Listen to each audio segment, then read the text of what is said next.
আসসালামু আলাইকুম এভরিওয়ান। আশা করি আপনারা সবাই অনেক ভালো আছেন। আলহামদুলিল্লাহ আমিও অনেক ভালো আছি। তো আমি তো গ্রামের বাড়িতে চলে আসছি। তো এখানে এসে আমার মায়ের বাড়ি থেকে আমি চুলা নিয়ে আসছি এখানে ছাদের উপর পিকনিক করার জন্য। তো আমার শাশুড়ি সেটা আবার সুন্দর করে একটু লেপে দিচ্ছে, যেহেতু ছোট আঁখা। তো আমি লেপতে পারি না, বড় হলে পরে চেষ্টা করে দেখতে পারতাম। তো এখানে ছাদে কিন্তু খুব সুন্দর রোদ বের হয়েছে, সকালে মিষ্টি মিষ্টি রোদ। তো শাশুড়ি মাকে বললাম চুলাটা সুন্দর করে একটু লেপে দিতে। তো উনি ছাদের উপর দেখেন সুন্দর করে চুলাটা লেপে দিচ্ছে যাতে শুকিয়ে যায়। আর আমরা পরবর্তীতে এটাতে পিকনিক করার ইচ্ছা আছে, দেখা যাক কি হয়। আর আমার শাশুড়ি আমরা যখন আসি, যেদিন আসি সেদিনই রসের পিঠা বানিয়েছিল। তো আসলে আসলে যে কয়দিনই থাকে মিনিমাম 4-5 দিন রসের পিঠা খাওয়া হয়। একটা দিন বড় করে মানে সবাই মিলে, আর বাকি দিন অল্প অল্প করে শুধু আমাদেরকে বানিয়ে দেয়।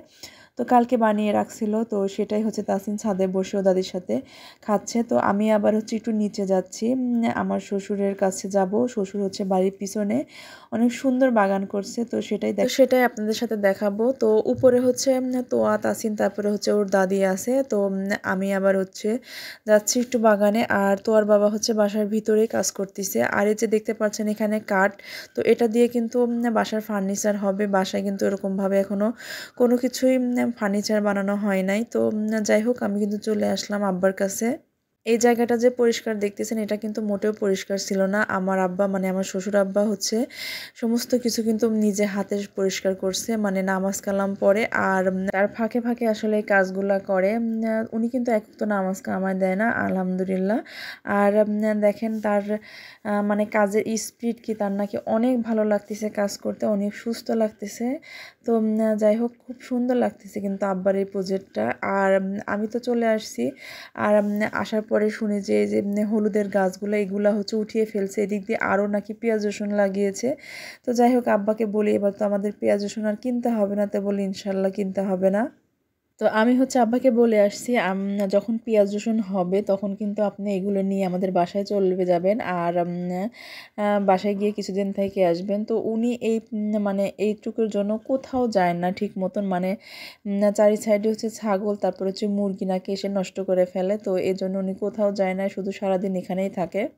তো এটা আমাদের পুকুর। আমাদের পুকুরটা কিন্তু বিশাল বড় পুকুর। আর এখন কিন্তু একদম পুকুরে প্রচুর পরিমাণে পানি, আর মাছ প্রায় 8-9 মাস যাবত মাছ মারা হয় না। মাছগুলো বিশাল বড় হয়ে গেছে। তো আমি আর তোয়ার বাবা চিন্তা করতেছি এবার বড় মানে বেড় জাল ফেলে তারপর মাছ মারবো, আর সেই মাছটা আমরা ঢাকায় নিয়ে যাব।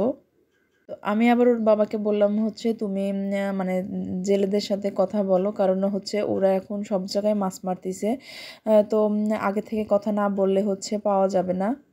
তো আর বাবা বলতেছে যাওয়ার আগে আমরা মাছ মেরে নিয়ে যাব। আর এখানে আমার শ্বশুর দইয়ের যে খুঁটি আছে সেই খুঁটির ভিতরে কাঁঠাল গাছ লাগিয়েছে। দেখেন কি সুন্দর হয়েছে, সবগুলা কাঁঠাল গাছই কিন্তু হয়ে গেছে। এগুলো খুঁটি পরে ফাটিয়ে তারপরে অন্য জায়গায় মানে লাগিয়ে দিবে। আর এদিকে তাসিন সাইকেল চালাচ্ছে। তাসিনের সাইকেল, তাসিনের বয়স যখন 4 বছর তখন এটা কিনে দিয়েছিলাম। তো ও ঠিক মতন চালাতে পারতো না। তো এবার এসে তাসিন চালাতে মানে একদম সম্পূর্ণভাবে শিখে গেছে। এর আগে তোয়া চালাতে পারে। তো ওকে নিয়ে আসলে ভয় লাগে, কারণ গ্রামের রাস্তা দিয়ে তো মানে সবসময় গাড়ি যাচ্ছে, মানে শহরের মতন হয়ে গেছে। তো এজন্য মানে আমি ওর পিছনে থাকি, কারণ ভয় লাগে কখন গাড়ি এসে মানে বুঝতে পারবে না। তো এই তো আমাদের নতুন বাড়ি, আর রংটা কিন্তু খুব সুন্দর হয়েছে। আর আমরা ইনশাল্লাহ পরবর্তীতে যদি কোনো বড় গাড়ি কিনি, এর জন্য আমরা একদম রাস্তা থেকে পাকা করে গেছি যাতে কোনো অসুবিধা না হয়। আর এখন তোয়া কিন্তু তাসিনকে নিয়ে চালাচ্ছে সাইকেলটা। আর এটা বাড়ির মেন গেট। তো দেখতে পাচ্ছেন দুই পাশে কিন্তু অনেক কাঠ আছে, আর এই কাঠ দিয়েই বাড়িতে এখন বর্তমান সোফা বানানো হচ্ছে। তো দুপুরে খাওয়া দাওয়া করে আমি আবার চলে আসলাম আমার শ্বশুর আব্বার কাছে। উনি আবারও মানে খাওয়া দাওয়া করে নামাজ কালাম পড়ে আবার চলে আসছে জমিতে। আর এখন কিন্তু বিকেল, ওইদিকে তো বসে কি যেন করতেছি, আর আমি আব্বার সাথে বসে গল্প করতেছি আর আব্বার কাজ দেখতেছি। তো আব্বা আমাকে বলতেছে এই দিক দিয়ে আর কি কি লাগানো যায়। তো আমি বললাম আব্বা টমেটো, তারপরে আরও শাকসবজি এগুলো লাগান। তো দেখা যাক কি কি হয়। পরবর্তীতে যদি যাই তো অবশ্যই শেয়ার করব আপনাদের সাথে এই বাগানটা। তো এটা হচ্ছে তার পরের দিনের ভিডিও। আমি হচ্ছে ভাত রান্না করলাম, মানে আজকে ঝুড়ি দেবো, ঝুড়িটা দিয়ে হচ্ছে আমি ঢাকাতে নিয়ে যাব। এটা হচ্ছে ভাত রান্না করে তারপরে দিতে হয়। তো আমার শাশুড়ি এদিকে হচ্ছে ফুলকপির যে হচ্ছে পাতাটা আছে সেটা হচ্ছে ভাজি করতেছে। এটা কিন্তু কুচি কুচি করে ভাজি করলে কিন্তু খুবই মজা লাগে। আপনারা কে কে খান এই ফুলকপির পাতা ভাজি অবশ্যই কমেন্ট করে জানাবেন। তো আমি আসার আগেই আমার শাশুড়ি হচ্ছে কুমড়া বড়ি দিয়েছে। এটা হচ্ছে আমার শাশুড়ির, আর একটা হচ্ছে আমার চাচি শাশুড়ির। তো আমরা সবাই মিলে হচ্ছে ছাদে চলে আসলাম। আর গ্রামের মানুষ কিন্তু একটা মানুষ যদি কোনো কিছু করে তো আরও কিন্তু আশেপাশের মানুষ সবাই তার দেখাদেখি হচ্ছে মানে কাজগুলা করে। তো আজকে এখানে টোটাল আমরা হচ্ছে 5 জন মিলে হচ্ছে ঝুড়ি দেব, মানে 5টা বাড়ি থেকে।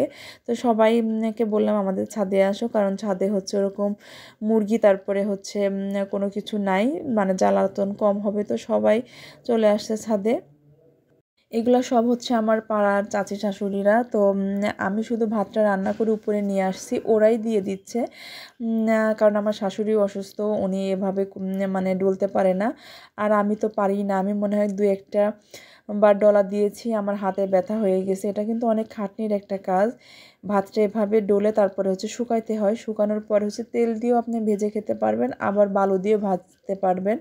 তো আমি হচ্ছে যেহেতু বেশি করে নিয়ে যাব, মানে এখানে টোটাল আমি 5 কেজির মতন চাউল দিয়ে ঝুড়ি বানিয়েছি। তো আমি হচ্ছে বালু দিয়ে ভেজে তারপরে গুড় দিয়ে নিয়ে যাব। তো গ্রামের এটা কিন্তু খুব ভালো একটা বিষয়, মানে ভালো একটা দিক। আপনি যদি কোনো কাজ করতে লাগেন তখন কিন্তু আপনাকে আরও 2-3টা মানুষ এসে হেল্প করবে, কিন্তু আমাদের কিন্তু শহরে এরকম কোনো কিছু নাই। বুয়া যদি কাজ করে চলে যায় তাহলে আর সারাদিন বুয়াকে পাওয়া যাবে না, তোমার নিজেরই সব কিছু করতে হবে। তো কষ্ট হলেও কিন্তু নিজেদেরই করতে হয়। গ্রামে কিন্তু এই সুবিধাটা অনেক। তো তারপরে ছাদের থেকে নেমে এসে আমি আবার হচ্ছে চাচি শাশুড়ির সাথে গল্প করতেছি। চাচি শাশুড়ি হচ্ছে দোলে বানাচ্ছে। তো এটা দেখতেছি, আমি বসে আর গল্প করতেছি। তো বিকেলে ইচ্ছা করলো যে হচ্ছে একটু ভাপা পিঠা বানাবো। তো এই জন্য আমি হচ্ছে আমার যে চাচি শাশুড়ি যখন আমাকে ঝুড়ি বানিয়ে দিল, তো ওদের বাসায় আমি চাউল, তারপরে মানে চাউলের আটা আর হচ্ছে পাটারি নিয়ে চলে আসছি। মানে উনি বানিয়ে দিচ্ছে, আমি বসে আছি। আর এদিকে হচ্ছে আমাদের এখানে জালসা হচ্ছে, মানে আমাদের বাড়ির পাশের যে মসজিদ সেটাতে না, একটু দূরে সেই মসজিদটাতে। তো ওখানেও চাচা শ্বশুর হচ্ছে গুড়ের জিলাপি নিয়ে আসছে। খুবই মজা ছিল গুড়ের জিলাপিটা, মানে চিনির জিলাপি তো আছে, তারপরে গুড়েরও জিলাপি হয়। তো বাসায় এসে দেখি তোর বাবা ওই জালসা থেকে অনেক কিছু নিয়ে আসছে, পপকর্ন, পেঁয়াজু, তারপরে রুটি, জিলাপি, অনেক কিছুই নিয়ে আসছে। তো এখানে আমি আমার শাশুড়ি বসে সবাই মিলে খাচ্ছি। আর আমাদের এখানে জালসা হলে কিন্তু পেঁয়াজু আর হচ্ছে জিলাপিটা লাগবে, মানে এটা ছাড়া জালসা হবে না। তো আমাদের বাড়ির পাশে যে মসজিদটা, সেই মসজিদটাতে হচ্ছে কয়েকদিন পরে জালসা। তো সেদিন আমাদের বাসায় অনেক মেহমান আসবে, তো সেটা আপনাদের সাথে শেয়ার করব আমি।